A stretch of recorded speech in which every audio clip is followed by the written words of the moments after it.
Então nós temos de um lado todas as defesas conceituais, todas as formas de reflexão e as determinações com o uso da mente que permitem que a gente produza um caminho, que a gente produza um resultado dentro desse caminho. A gente tem todo esse Dharma expresso através dessa engenharia espiritual, dessas camadas progressivas de se livrar de certos conceitos, mas usando conceitos até certo ponto. E depois nós temos isso para garantir que o que a gente está fazendo enquanto prática, enquanto meditação, é essa meditação que realmente está de acordo com o que o Buda ensinou e que realmente leva à liberação. Nosso objetivo aqui é beneficiar os seres, é nós mesmos atingirmos esse resultado. Então a gente pratica para isso, de acordo com o exemplo do Buda. Então a gente não quer se desviar do exemplo do Buda, a gente estuda propriamente, a gente estuda os ensinamentos. E a gente garante que isso está sendo feito de forma apropriada. Uma série de garantias que a gente pode obter, a principal delas é um professor qualificado. Depois a gente chega à conclusão que quando a gente está falando do resultado, quando a gente quer manter uma garantia intelectual com relação ao último passo, deve ser o abandono completo dessas amarras que a gente tem, mesmo a forma mais sofisticada, mais isenta possível de apreensão modal, que a gente está usando essa expressão, que é uma negativa, uma afirmativa com relação ao que quer que sejam os fenômenos, ao que quer que surja perante a mente. Negação, afirmação, nem as duas, nem nenhuma das duas, né? São os quatro extremos. Então a gente tem essa palavra não elaboração. Então de um lado a gente tem a elaboração na prática, do outro lado a gente tem a não elaboração. E aqui a gente está fazendo essa conversa nuançada para chegar nesse resultado, que é um caminho equilibrado que mantém, né, não nos deixa nos enganarmos com estados meditativos equivocados, achando que de cara a gente está praticando de acordo com o que o Buda ensinou. E por outro lado, que não nos prende ao caminho, né, nos libera perante a própria ideia de caminho também. As duas coisas simultaneamente, né, como aquele patinho que tem, esses da Madhyamaka, né, que ele tem duas cabeças, uma cabeça olhando para cada lado, assim. Então, isso é um símbolo importante. Vamos falar sobre isso hoje, então.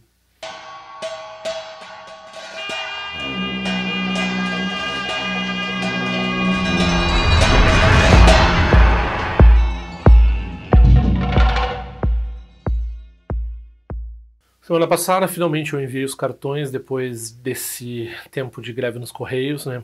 Alguns eu percebi que não chegaram desses últimos envios nos últimos 3, 4 meses. Aos poucos eu vou reenviando, quem não recebeu, por favor, me peça. E a gente vai vendo. Daí, agora, já estou fazendo a lista para o próximo envio, que talvez não seja... Talvez eu faça antes do próximo mês, porque da última vez acumulou muito, foi muito trabalhoso. Custou quase o tempo de fazer um vídeo, editar, fazer tudo, só para produzir os envelopes e nem considerando o tempo de levar no correio. Então, enfim, quem quiser os cartões, envia o endereço aqui para esse e-mail.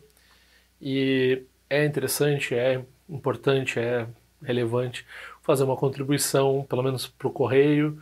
Mas é legal contribuir com o canal. Então aqui ó, a gente tem esse endereço com as informações de conta corrente, PagSeguro, PayPal, PicPay, várias formas de contribuir com esse canal e deixar ele existindo por mais tempo. E eu me sinto muito culpado quando eu vejo contribuições entrando e eu não estou produzindo vídeo naquele dia, ou não produzi nos últimos 3 dias, produzindo, por exemplo.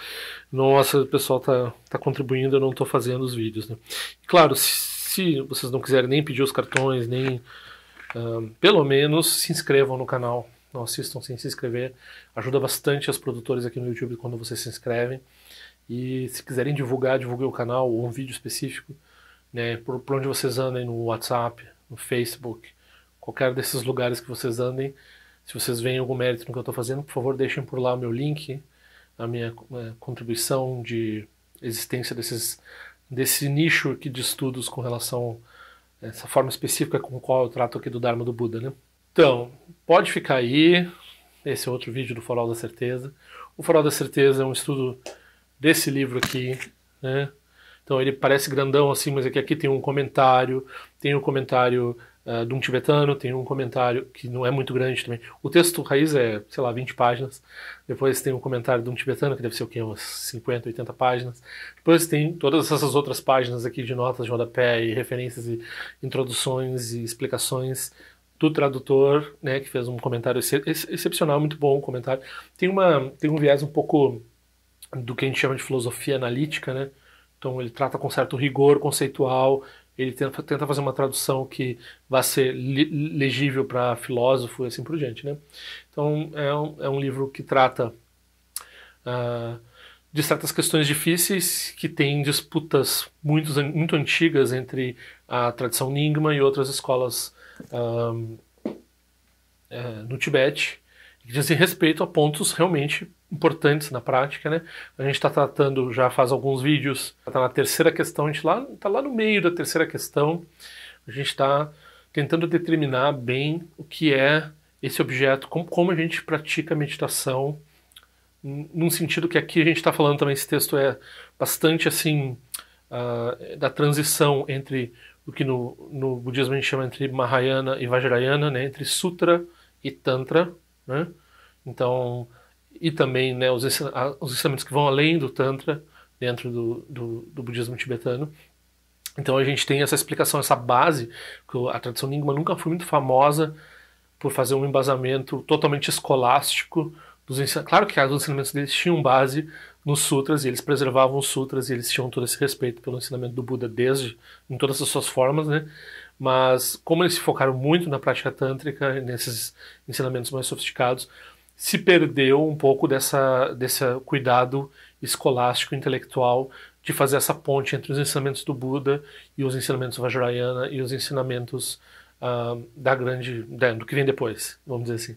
Então, outras escolas, por outro lado, elas foram ali naquele nicho e efetivamente elas fizeram essa ponte. Então, todas as formas de budismo no Tibete preservam o Vajrayana como a forma superior, né? Superior a Mahayana e superior ao que a gente chama de Shravakayana, por exemplo, né? Então, isso não é uma afirmação sectária, porque aqui a gente não está falando necessariamente, ou não deve estar falando, de outras tradições religiosas. A gente está falando dos ensinamentos que a gente tem dentro do nosso sistema, né? Então, no nosso sistema a gente tem uma pletora, um monte de ensinamentos do Hinayana, do Shravakayana, né, para não ser tão pejorativo. Então a gente tem um monte de ensinamentos do Mahayana e a gente tem um monte de ensinamentos do Vajrayana. Então, sem querer, né, porque toda vez que se traz isso, as pessoas estão acostumadas, né, às vezes a gente vê as pessoas falando de forma de classificar as formas de budismo que existem no mundo. E isso é um erro, ou uma forma de ver as coisas que traz alguns tipos, né, que traz esse tipo de sectarismo, porque a gente vai dizer, né, que tem uma hierarquia, que não é uma coisa igualitária que a gente está tratando aqui. Nunca foi, nunca nenhum professor tratou dessa forma. Só agora alguns distorcedores modernos tratam isso como se fosse, a gente está falando do Shravakayana, Mahayana e Vajrayana é a mesma coisa, ok? Não. Que sempre teve essa noção de que, né, não existiam esses outros ensinamentos, todo mundo era proponente do Vajrayana no Tibete. Então, as outras escolas, que não a tradição Nyingma, elas tinham essa explicação muito boa com relação com a ligação dos ensinamentos de base fundamentais, que seriam o Mahayana aqui principalmente, né? Acho que ninguém tem muita dúvida com relação ao Shravakayana, né, que é principalmente né, toda a questão monástica, que era bem mantida no Tibete. Acho que nunca chegou... Teve uns momentos de perseguição que chegou a cair, mas não era esse o problema, né? Então não era com relação à questão monástica, não era com relação a entender o que é moral, o que não é moral, ética, e com relação ao que é ensinado com relação a samsara e essas coisas. O Shravakayana nunca foi esquecido e sempre foi bem preservado em todas as formas de reflexão, em todas as formas de ensinamento, como forma de introdução ao Dharma de forma geral. Já essa ponte entre o Mahayana e o Vajrayana, como as pessoas muito rapidamente, e aqui no Ocidente isso se espelha também um pouco assim, elas recebem ensinamentos Vajrayana, muitas vezes sem estabelecer, o que a gente repete aqui várias vezes, usa a palavra estabelecer, né, mas é cultivar ou firmar, né, a visão, então saber o que está fazendo. Então, para saber o que você está fazendo no Vajrayana, é importante entender o Mahayana, que é muito escolástico, muito difícil, muito profundo, muito detalhado, muito debatido, classicamente. Então, a gente começa a entrar numa série de detalhes entre escolas Mahayana do passado, que nominalmente não existem mais, né? Elas estão dentro das escolas atuais, mas elas não existem por si só, assim, ninguém se autodenomina dessa forma, né? Como a gente usa esses nomes lá do passado, e daí a gente vai vendo como é que elas debateram o que é vacuidade, o que não é vacuidade, e assim por diante, vão produzindo a visão que vai chegar no culminar nessa união dos métodos do Tantra com essa visão do Mahayana. E talvez, né, daí tem uma discussão aqui que talvez não seja o ponto desse livro, mas tem um debate com relação a se essa visão também não é maior. Eu acho que vai ser tratado nesse livro aqui também. A visão no Vajrayana, ela também tem uma visão superior, né? Então algumas escolas tibetanas elas vão dizer que a visão maior estabelecida ela está ali no Mahayana, e o Vajrayana é superior, mas apenas porque tem meios hábeis, né, superiores. Então produz a iluminação mais rápido. Por que a iluminação mais rápida é importante para você se dar bem mais rápido? Não. É porque suas mães estão com cabelos em chamas por aí. Então quando você tem os meios de um Buda para beneficiar os outros, isso é muito mais efetivo. Então se iluminar rápido é para o benefício dos outros. Então todo o Vajrayana ele surge nessa noção de bodhicitta, que é esse ângulo de querer a iluminação pelo benefício dos outros. Ok. Então aqui dentro disso nós temos essa questão que está ligada à prática essa prática de como é que a gente usa os ensinamentos sobre a natureza da realidade, a verdade, a vacuidade, o que realmente é sabedoria, e como é que a gente aplica isso dentro da prática, né, essa prática que muitas vezes tem um viés intelectual, né, de estudar várias formas de pensar e contrabalançar umas com as outras, chegar a resultados cada vez mais refinados, com a prática de depuro, que vem lá da estabilização, né, da mente, né, através da prática de shamatha, e vai culminar na prática de vipassana, que é a prática que vai ver a natureza, ver as coisas como elas são, né, no ápice. Então você estabiliza através da prática de meditação, meditação que não envolve assim necessariamente reflexão intelectual, e daí tem essa meditação que vai envolver esse discernimento, algumas vezes usa a palavra em inglês insight, esse insight direto na natureza das coisas como elas são, a gente chama de vipassana. Então, aqui tem a disputa que nós estamos tratando nesse livro, nessa terceira questão, que é se nessa forma de estabelecer o que é exatamente tem essa expressão não elaboração, que quer dizer que está além dos extremos de afirmar, negar, tanto afirmar e negar, e nem afirmar nem negar, ou seja, os 4 modos, a gente usa modo, né, modo, estilo de lógico de encarar um conceito, um objeto conceitual, um objeto mental, um objeto, né, existe, não existe, assim por diante. Então tem esses modos, esses jeitos de usar a mente. Então, quando você, né, atinge essa não elaboração, você está, se isso é um modo, se isso é produzido através dos seus raciocínios e reflexões, chega num entendimento, daí você segura esse entendimento, mas não como uma formulação, mas como esse simples jeito de ver as coisas, ou se isso, quando a gente está falando assim, se isso é um detrimento para a prática de meditação, certo? Então, essa é a grande questão aqui. E aqui a gente está falando tanto de meditação no Mahayana, né? Então aqui a gente tem essa meditação, existe, né, Shamatha Vipassana lá no Shravakayana.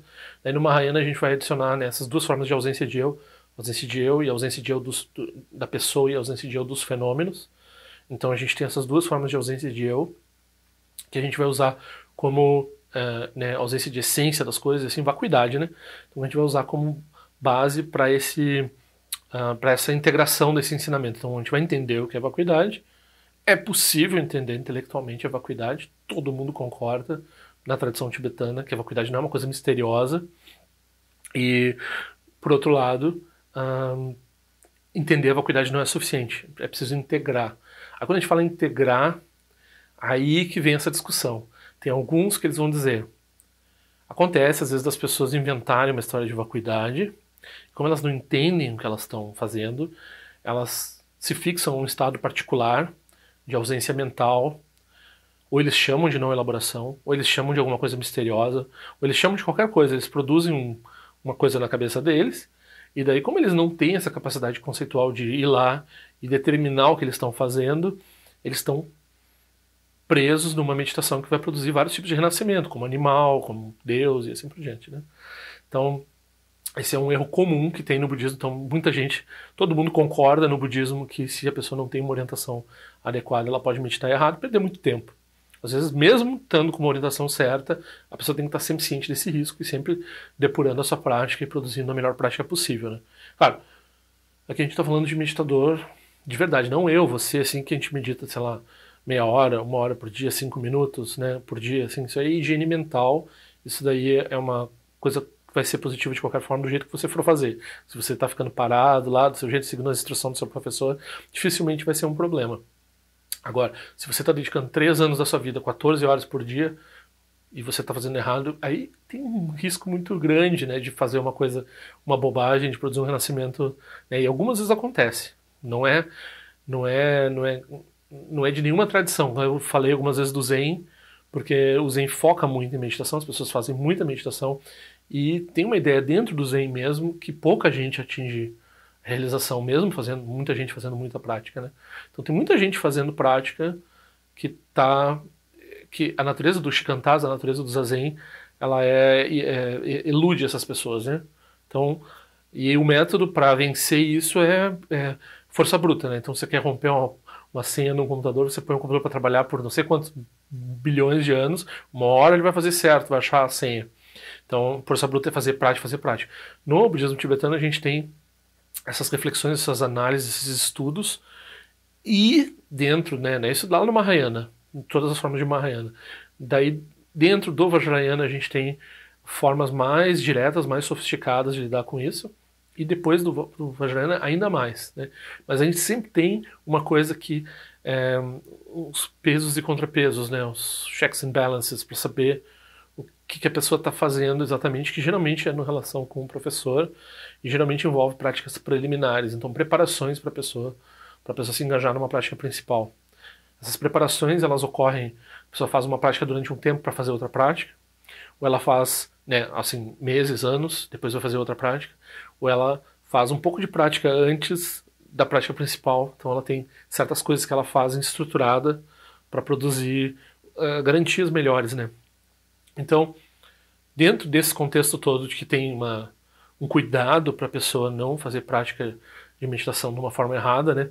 A gente tem esse livro aqui, a gente tem tratado desse ponto em particular. Agora a gente vai entrar, né? O nosso oponente, ele parece, a gente vai acusar o oponente né, nos próximos momentos aqui, dele estar usando um dos modos em particular, que é o modo nem isso nem aquilo, e algumas vezes o modo tanto isso quanto aquilo, né? Então é difícil de ir além desse tertium non datum, né, que seria esse terceiro excluído, com relação a esses dois aí, né? Com relação aos outros dois, afirmação e negação. O que é afirmação e negação nesse caso aqui? A afirmação os fenômenos existem, a negação, os fenômenos não existem. Então, vacuidade os fenômenos não existem. Aí a gente usa um qualificador inerentemente, porque a gente sabe que eles aparecem, mas eles não são definitivos, eles não têm uma característica independente. Eles têm uma série de poréns ali que eles não são como eles parecem, né? Então daí a gente diz, então eles existem, tanto existem quanto não existem. E a gente vai acusar o nosso oponente de algumas vezes cair nesses dois estratagemas, assim, né?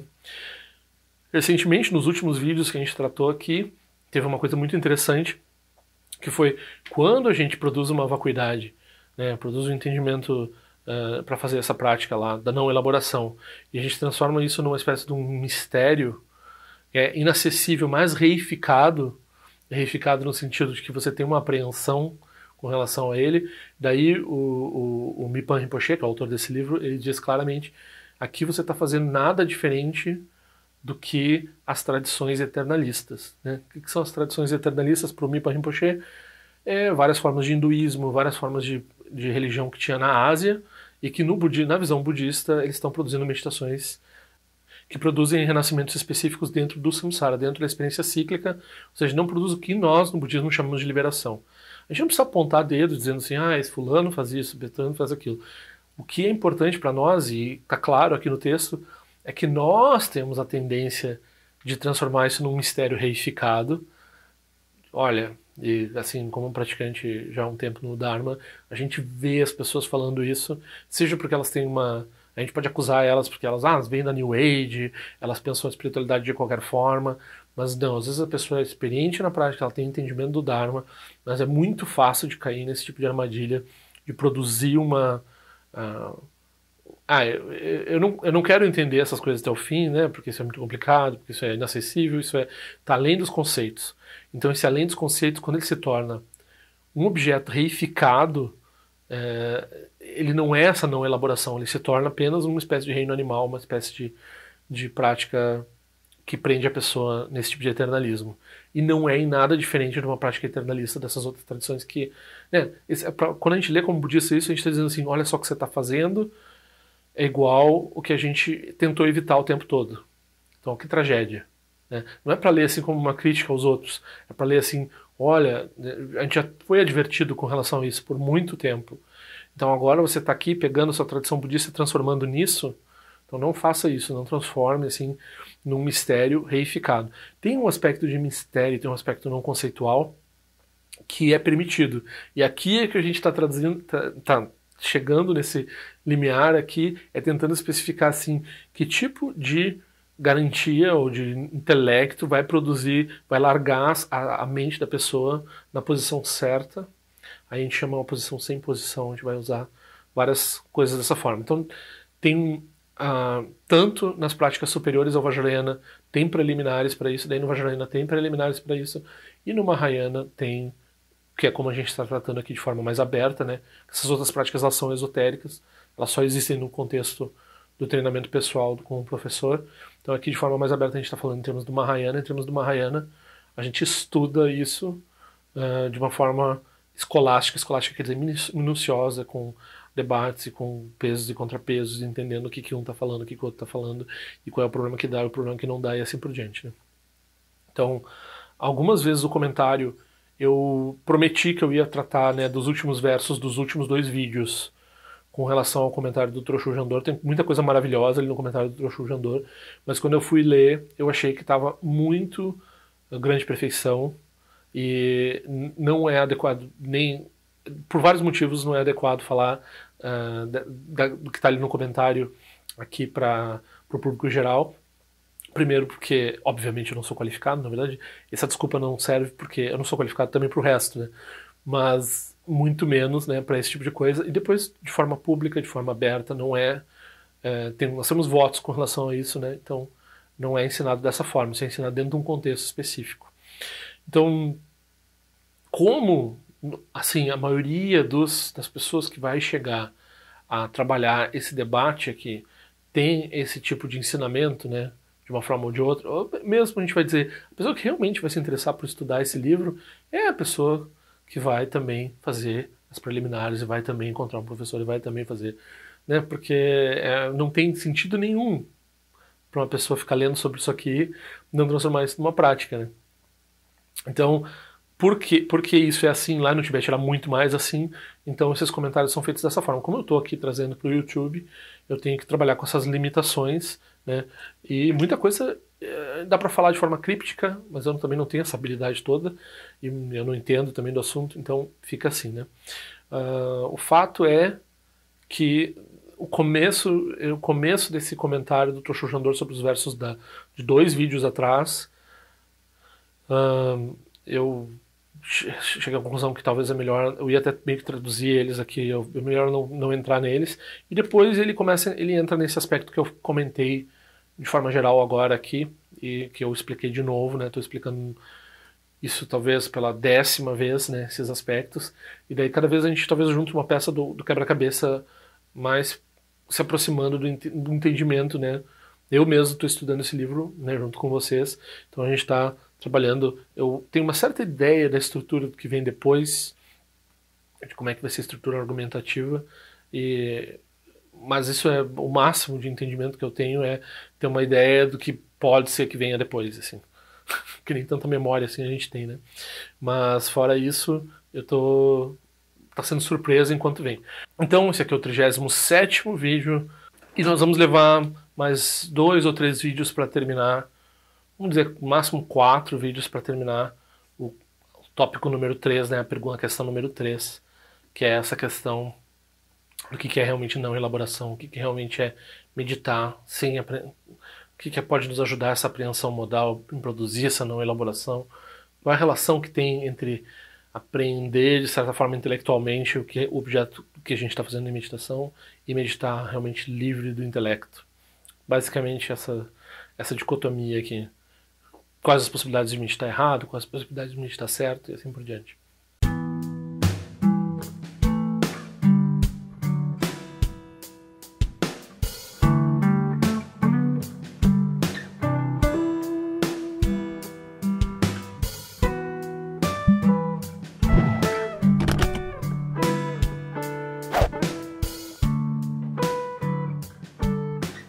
Ei, não esquece de se inscrever no meu canal, é importante para mim.